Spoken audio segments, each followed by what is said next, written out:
Hello guys, আমাদের এখনো chicken কেনা হয়নি। এক দোকান থেকে আর এক দোকান যাচ্ছি আমরা। অল্প চিকেন পেয়েছি। হ্যাঁ ভাই, কি বলছি? অল্প চিকেন পেয়েছি। আচ্ছা, ভাই বলছে অল্প চিকেন পেয়েছে। দেখি এবার কত কি চিকেন পাওয়া যায় না যায়। হোল্ড অন, কারণ গাড়ি চালাচ্ছি বন্ধুরা, দেখতেই পাচ্ছেন। হ্যাঁ, পিছনে এই যে বেদটা বসে আছে দেখেন। ও মানে কি চিকেনের এতই চিকেন লাভার, মুখটা দেখেন। চিকেন না পেলে মুখটা একদমই দেখতে পেয়েছিলাম যে এর আগে। অল্প চিকেন হিসাবে না খেয়ে একাই তো খাই। গাড়িটা হাতে করে যাই হোক, দেখেন গাল দিল না, আমি বললাম ও জানে না, ও জানে না। ঘুম থেকে এলো, এসে গাড়ি নিয়ে সকাল থেকে শুধু ঘুরছে। না না, আমি ঘুরি না। গেছে আর খালি ঘুরছে। বাইরের লোকও তো ফরমাইশ শুনতেই হবে না।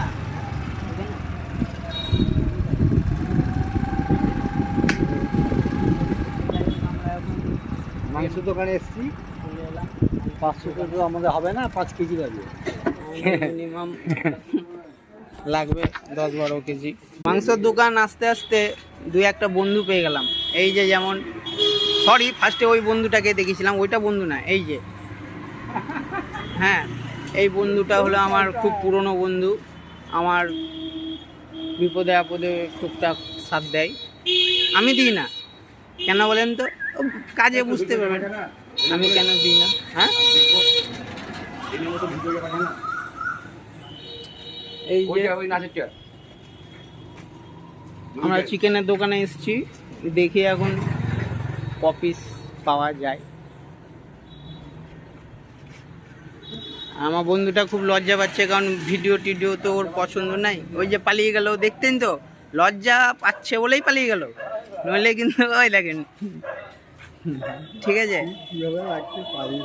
এই দেখেন, মানে এ চাইছে আমার পিছনেও লাগ, বুঝতে পারলেন? ও বলছে তুই কিভাবে লোকের পিছনে লাগতে পারিস ভাই। হ্যাঁ, তার মানে এ চাইছে যে আমার পিছনেও লাগ। না, আমি কাউকে পিছনে লাগছি না না, যা লাগে সামনে। না, এ চাইছে, এ চাইছে, এই মানুষটা, এই মানুষটা ভালো চাইছে। দেখে নেন মানুষটাকে, খুবই খতরনাক মানুষ। হ্যাঁ, ডাইরেক্ট চিবিয়ে খাই। দেখেন বন্ধুরা, আমার গায়ে হাত তুললো মাংস কিনতে এসে। দেখি দেবেন, দিনে একটা মাঝে মারা গেল। আরে